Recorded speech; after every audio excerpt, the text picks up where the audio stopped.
So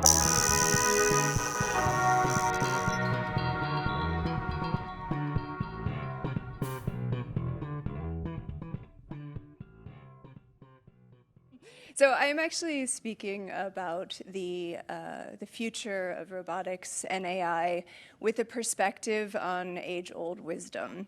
We've seen from all of the press and the last talk also how much possibility there is in the future and also how much hype. But I want to take a step back and say there's an awful lot that we can think of to prevent ourselves being scared by thinking in terms of the age-old wisdom that's always been around. So I start with any suitably, the adage, any suitably advanced technology is indistinguishable from magic. If you think about this from now, this feels very quaint. In the olden days, people thought things were magic, but we know it's not magic. Those silly people back then, that's really dumb. But if you think about the way we think about future technology now, AI, but also other things, it's often presented as a form of magic. We don't know what's happening inside of AI, so they're going to do all of these things. I used to work at one of the best genomics companies, and so top-notch, yeah? And the bioinformatics, it seems like it's fantastic. But actually in the background, it's just people sort of doing stuff a little bit manually, even though it seems like it's data processing.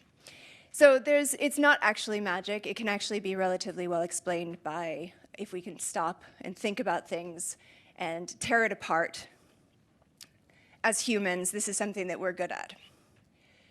So I come to this point of these old adages as a way to sort of frame things. This is from a steampunk fashion show recently, but to frame things in a way that we can stop and think back and think as if we were not scared of the things, but facing things as humans always have, with our level of curiosity and courage.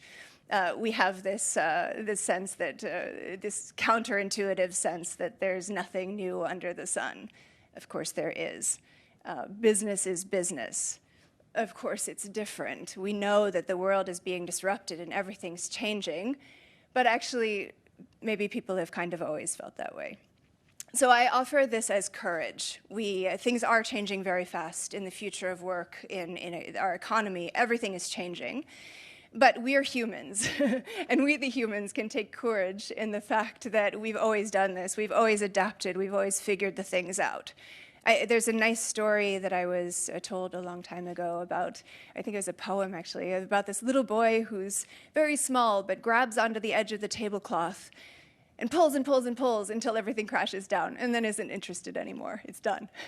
We as humans like to take things apart, to check their capacities, to break things even, to see it until we understand what's going on, until we can understand what's happening, so we can look underneath the hood. We can open the magic, turn it over, and see what's actually under there, what's actually happening. Is it technology actually and not magic?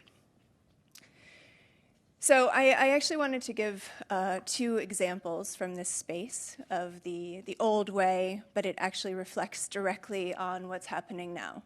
One is from America, my homeland, from the age of Paul Revere. There's an old adage, which is, one if by land and two if by sea. It's famous from the beginning of America. Am I running out of time? Oh, okay, sorry, I'll go faster. If I speak too fast, you won't understand me. I speak way too fast. But in this adage, it's basically the British are coming, and the one if by land and two if by sea is a signal.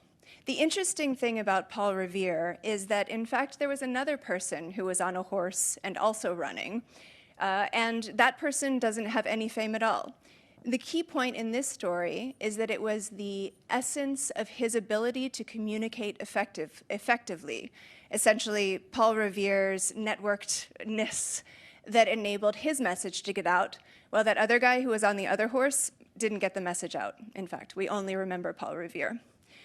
I will skip my second story because I see our organizers giving nervous glances at each other. But it's very cool, and it has to do with canaries in coal mines. Maybe if you know the reference, you can guess what's going on there. Look, my main point here I work in a high-tech company. My PhD is in nanotechnology. These are things that we have at the core. And so I'm not saying it from a place of naivety or from a place of ignoring the future or not addressing all of the exciting, wonderful things that are happening in technology. Rather, it's the encouragement to say, look, I don't understand that. And I need to understand if somebody's complexified something, to your point, that it's not okay. They can explain it to you simply, and you can keep asking until it is clear, because there's an awful lot of hype and there's an awful lot of things that people are saying are happening, but they're just kind of waving their hands and they want funding from you. So you can stop them and make sure that the message is clear and you understand exactly what's happening. You pull the tablecloth off and break the things and tear it apart until you understand exactly what's happening, so that you understand how it can apply to your experience and your world. If you need justification for that statement, that you tell the tech person to stop it, tell me again, how does it work? What do you mean? Albert Einstein said that if you can't explain it at the level of a 5-year-old, you don't really understand it. And so the next time a tech person is talking about something that doesn't quite make sense, you can quote Albert Einstein and say that they better explain it to you again, because maybe they don't understand what they're talking about. So, all right. And lastly, we're in this moment of transition. We all know this. Everything's disruptive, but we're humans. We'll make it, and this too shall pass. Thanks for coming to my TED Talk. Thank you, Jennah.